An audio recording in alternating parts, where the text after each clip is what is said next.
Continuando dentro del grupo de la serie roja, hablando de las anemias, vamos a hablar de un grupo que es bastante extenso, ¿no? Que son las anemias hemolíticas.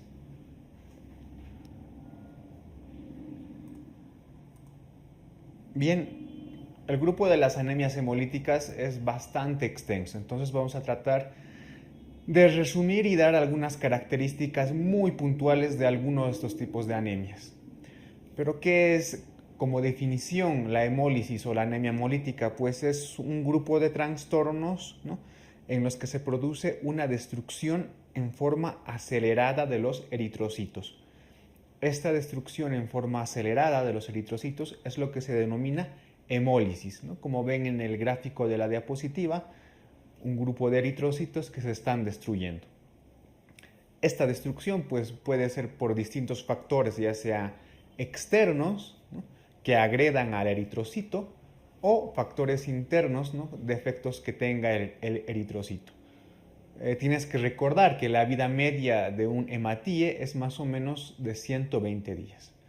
Entonces, un proceso hemolítico que sea severo, ¿no?, lleva a un desequilibrio entre la producción nueva de eritrocitos y a la destrucción de estos. Y este desequilibrio pues, nos lleva como resultado a una anemia. Entonces, por eso se denominan anemias hemolíticas. Te había indicado de que este grupo de anemias pues tiene muchos otros tipos y subtipos.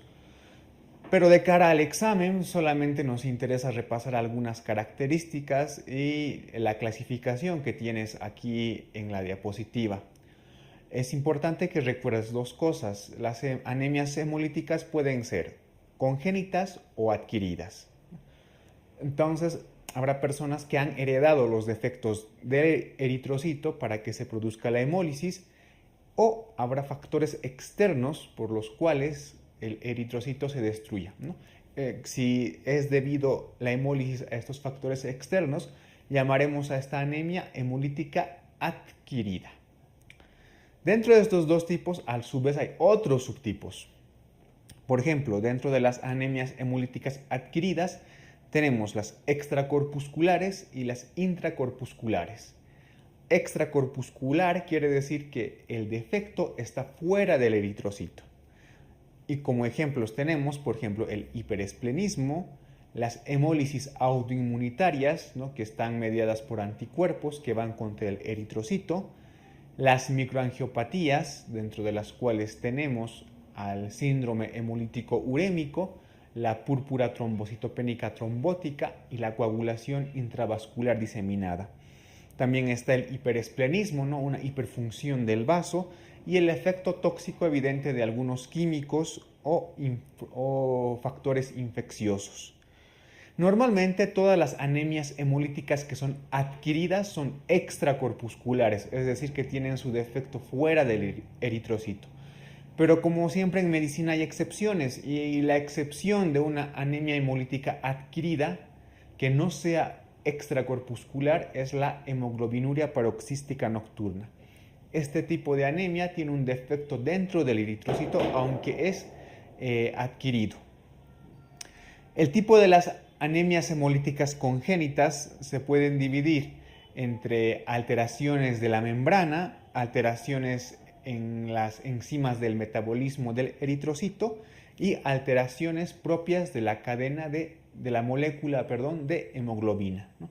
Entonces, dentro de las alteraciones que puede sufrir en la membrana un eritrocito tenemos las siguientes anemias hemolíticas, como es la esferocitosis hereditaria, que es la más frecuente, la eritocitosis también hereditaria y otros tipos de trastornos de la membrana. Dentro de las alteraciones de las enzimas del metabolismo del eritrocito tenemos como principal representante la deficiencia de 6-glucosa-fosfato deshidrogenasa, el déficit de piruvato sinasa y otros trastornos del metabolismo, ¿no?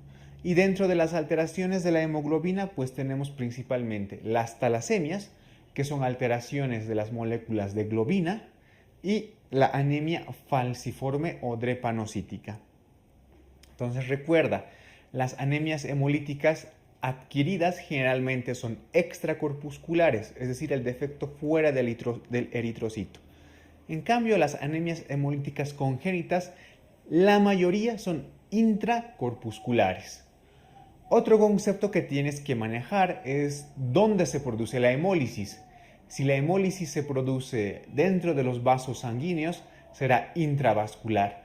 Y si se produce fuera de los vasos sanguíneos, será extravascular.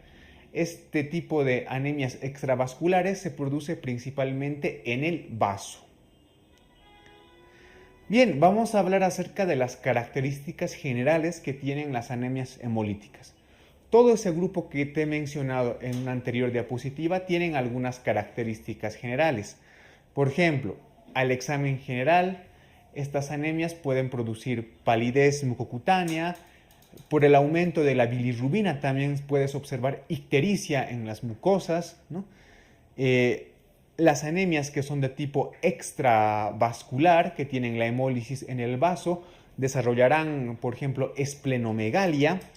La hemoglobina, como es una anemia, evidentemente estará disminuida.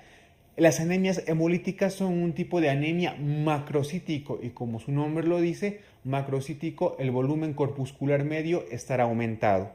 Los reticulocitos, recuerda que las anemias hemolíticas son del tipo hiperregenerativo, por lo tanto, los reticulocitos estarán aumentados.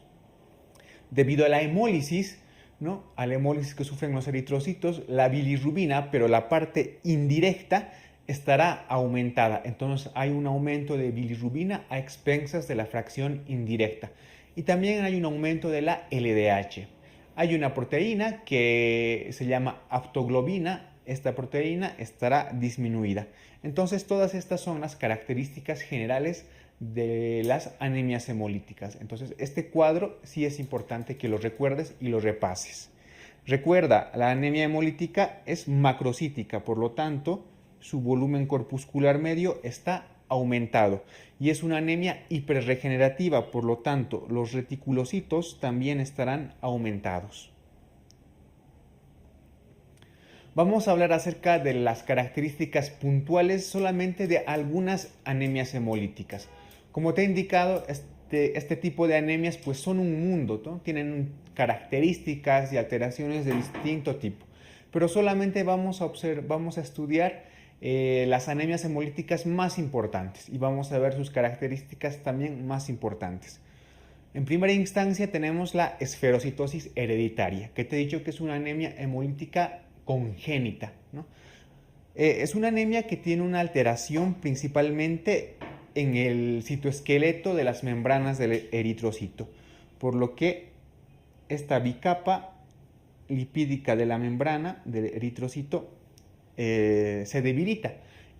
¿Y qué pasa cuando se debilita? Pues hay una alteración entre el volumen del eritrocito. Quiere decir que este eritrocito cambia su forma y se vuelve más redondo y más pequeño. Es lo que se denominan esferocitos.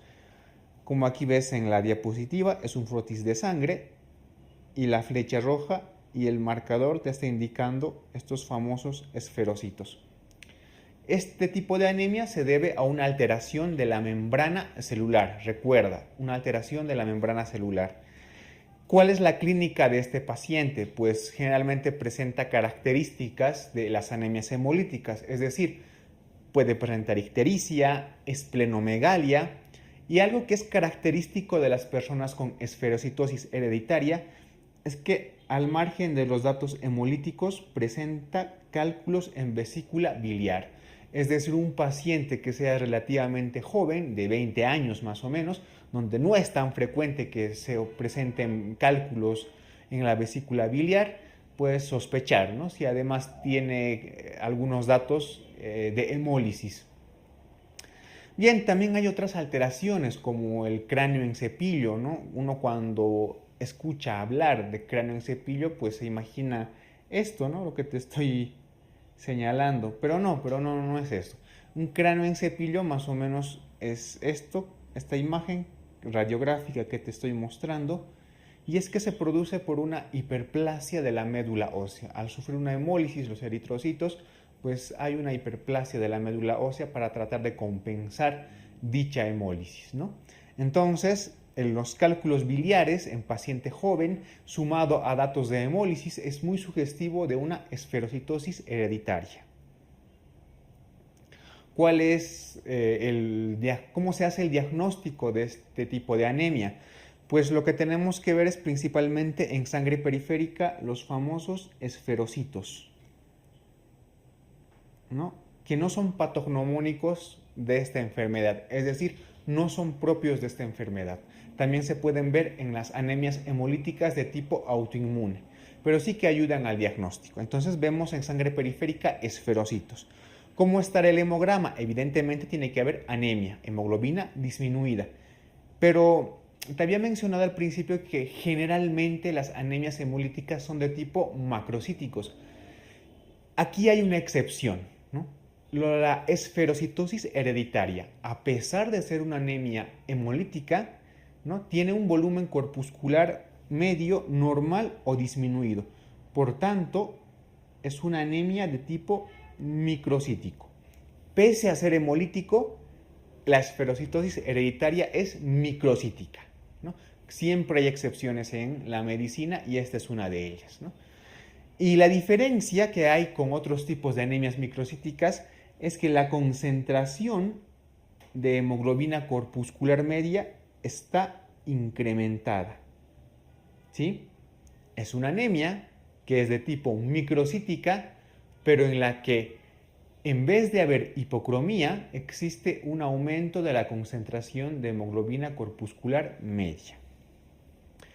Y sin duda, la prueba que más nos va a ayudar al diagnóstico de este tipo de anemia es la prueba de fragilidad osmótica, que en este tipo de enfermedad es positiva. ¿De qué trata esta prueba? Pues nosotros metemos eritrocitos en una solución hipoosmolar y si los eritrocitos sufren una hemólisis es que esta prueba es positiva y es sugestiva de esferocitosis hereditaria. ¿Cómo se realiza el tratamiento de este tipo de anemias? Generalmente se puede realizar una esplenectomía, pero esta esplenectomía no es curativa de esta enfermedad y solamente se la realiza cuando el paciente tiene sintomatología hemolítica muy grave. El otro grupo de anemias hemolíticas congénitas son las famosas talasemias. Como tú vas a ver cuando veas la fisiología de la sangre, ¿no?, en la materia de fisiología, vas a ver que la molécula de hemoglobina está compuesta de dos cosas. La primera, que es el grupo hemo, ¿no?, y este grupo hemo está unido a cadenas proteínicas de una molécula que se denomina globina. Por eso es hemo, por el grupo hem, y globina, por la molécula proteica o la parte proteica. Entonces, las talasemias son un grupo de anemias hemolíticas que se caracterizan por la alteración de esta parte proteica del grupo de la hemoglobina. Estas cadenas proteicas llamadas globina, pues son de 4 tipos. Tenemos la alfa, la beta, la gamma y la epsilon. Entonces, las principales son la alfa y la beta, ¿no? Y es donde van a ocurrir los principales defectos. Te había mencionado de que de los 4 tipos, las principales cadenas son la alfa y la beta. Por tanto, las talasemias se van a dividir principalmente en talasemia alfa y talasemia beta. Vamos a hablar un poco de las beta-talasemias. Las beta-talasemias a su vez se van a dividir en dos, una talasemia minor, o también llamada rasgo talasémico, y una talasemia mayor. La talasemia minor o rasgo talasémico es una enfermedad que cursa de forma asintomática y que el diagnóstico generalmente es de forma casual, ¿no? El hemograma se ve generalmente que hay un aumento o incluso una normalidad de los eritrocitos y se evidencia una anemia leve de tipo microcítico. A pesar de que la hemoglobina esté disminuida y también el volumen corpuscular medio esté disminuido, en este rasgo talasémico los eritrocitos pueden estar normales o incluso aumentados, ¿no? Entonces recuerda, esa es una característica del rasgo talasémico. Paciente asintomático con número de eritrocitos normales o aumentados, con una hemoglobina disminuida y con un volumen corpuscular medio también disminuido. Si se realiza una electroforesis de la hemoglobina, muestra que hay una elevación del tipo de hemoglobina A2. En cambio, la talasemia mayor sí que se presenta de forma asintomática, sí que presenta clínica. ¿Y cuál es la clínica de esta talasemia? Pues además de la anemia hemolítica, también puede presentar esplenomegalia, hepatomegalia y algunas veces alteraciones óseas, ¿no? Principalmente se evidencia en pacientes de menor edad, ya sea niños, la talasemia mayor. En cambio, la talasemia minor, al ser una talasemia sintomática, se la puede diagnosticar generalmente en pacientes adultos. Las alfa-talasemias, bueno, son otro grupo de talasemias que se producen por un defecto en la cadena alfa de la globina. Entonces las dividimos igual en las más importantes como la alfa-talasemia minor y la hemoglobinopatía H. La alfa-talasemia minor es una ausencia de las cadenas alfa, ¿no? Y sin embargo el patrón electroforético de la hemoglobina es normal. En cambio, la hemoglobinopatía H se caracteriza por la formación de tetrámeros de cadenas beta, es decir, al no haber cadenas alfa, las cadenas beta se unen entre sí y forman un tetrámero que se denomina hemoglobina H. Esta hemoglobina H se precipita dentro del eritrocito y se produce la hemólisis. Estos pacientes generalmente cursan con una hemólisis crónica y también con una esplenomegalia. Bien, vamos a pasar a hablar ahora acerca de otro grupo de anemias hemolíticas, en este caso adquiridas, que son las anemias hemolíticas autoinmunes.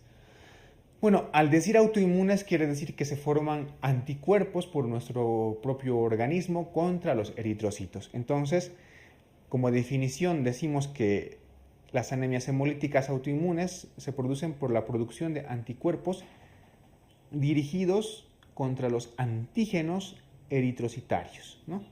Y cuyo principal método de diagnóstico es el famoso test de COMS. Y puede ser directo cuando detectamos inmunoglobulinas sobre la membrana del eritrocito, o puede ser indirecto cuando detectamos estos anticuerpos pero en el plasma. En la imagen de la diapositiva que te voy a marcar, pues muestra un eritrocito, ¿no?, con sus respectivos antígenos, ¿no? Se toma una muestra de sangre, el eritrocito con sus respectivos antígenos, se coloca a los eritrocitos en una muestra, ¿no?, que tiene anticuerpos antihumanos. Esta muestra se denomina reactivo de COMS y por eso se denomina prueba de COMS.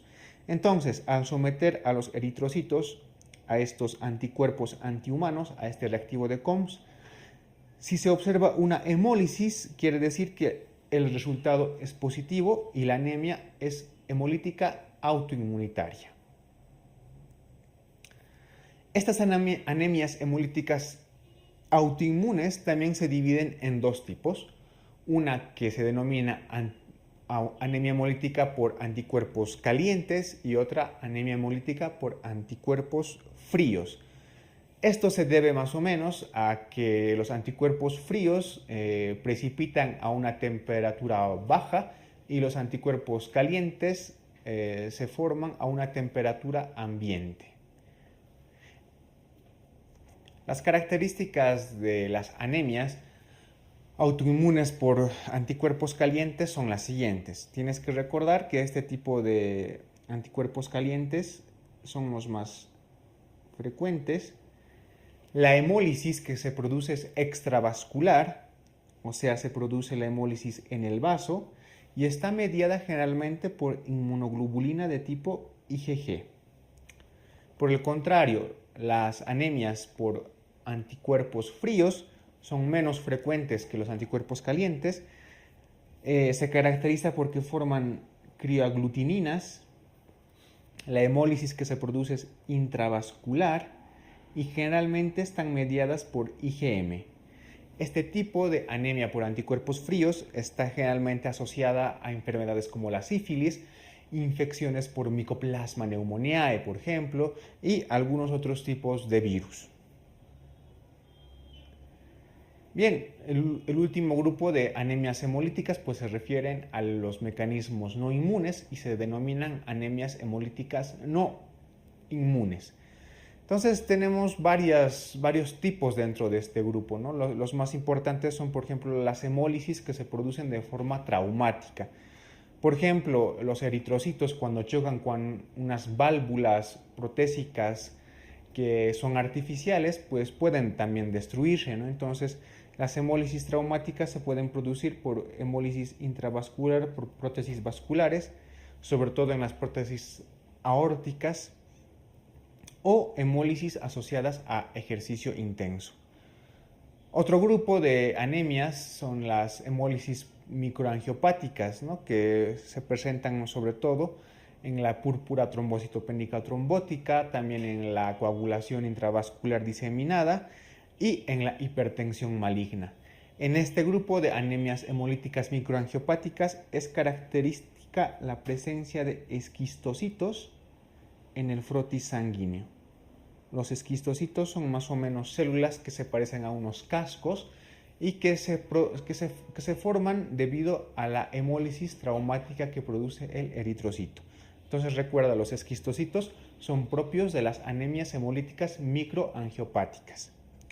También podemos observar hemólisis debido a algunos microorganismos, ¿no? O parásitos. Por ejemplo, la parasitación directa del eritrocito por la babesia o el plasmodium, que nos pueden producir una hemólisis. La estimulación de hiperesplenismo, producida por el plasmodium o por el esquistosoma, o por la liberación de algunas toxinas hemolíticas, como por ejemplo el clostridio. Entonces, estas son las características de las anemias hemolíticas no inmunes. Con esta última parte hemos acabado de estudiar toda la serie roja, ¿no? Todos los tipos de anemias con sus características más importantes. Entonces repasa los cuadros que te he señalado que son más ilustrativos y más importantes, ¿no? A continuación vamos a empezar ya con el otro tipo celular, que son las células blancas.